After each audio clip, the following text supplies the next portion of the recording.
This is Knuckles. 18 identical cards with Knuck written on one side and Kulls written on the other.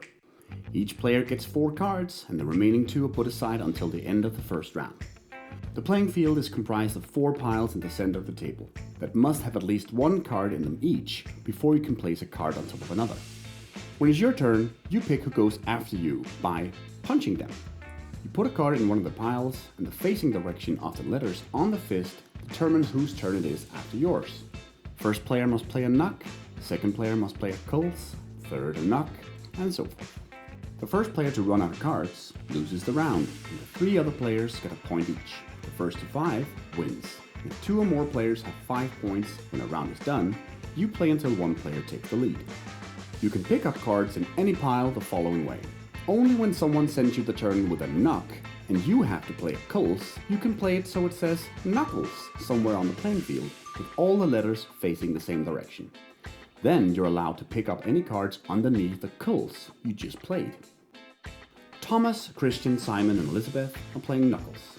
The player who's been in the fight most recently starts, which is Thomas. He plays a Knuck in one of the 4 empty piles, facing Simon, making it his turn. You cannot send it back to whoever gave it to you. That way you could just grind the starting player down by sending it back to them every time. And you cannot send it to yourself. That's not really how fist fighting works.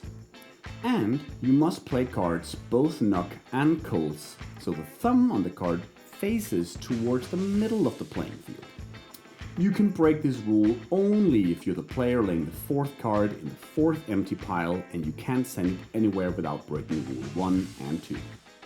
So, Simon plays a Kulls facing Elizabeth, and Elizabeth plays a Knuck facing Christian, and Christian has to send his Kulls to Thomas to avoid breaking any rules.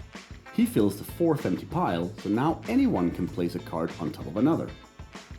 If a player plays a Knuck, so 2 Knuck cards are horizontally adjacent with the letters facing the same direction, first players to spot this can shout knock knock and A, steal the turn, or B, pick a player who then gets the turn. That's mostly useful if a player only has 1 card left and you can spot they cannot pick up any cards. Let's say Thomas can't pick up any cards and only has 1 card left. He throws it in the center to show he lost the round. Everyone else gets a point, and Thomas gets to start next round with one of the 2 extra cards.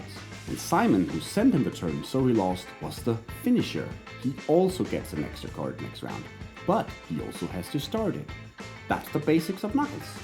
Now, if you want to play with some fun little pro rules, check out the PDF rulebook in the description. There's also a print and play PDF of the cards, so enjoy, fellow fighters.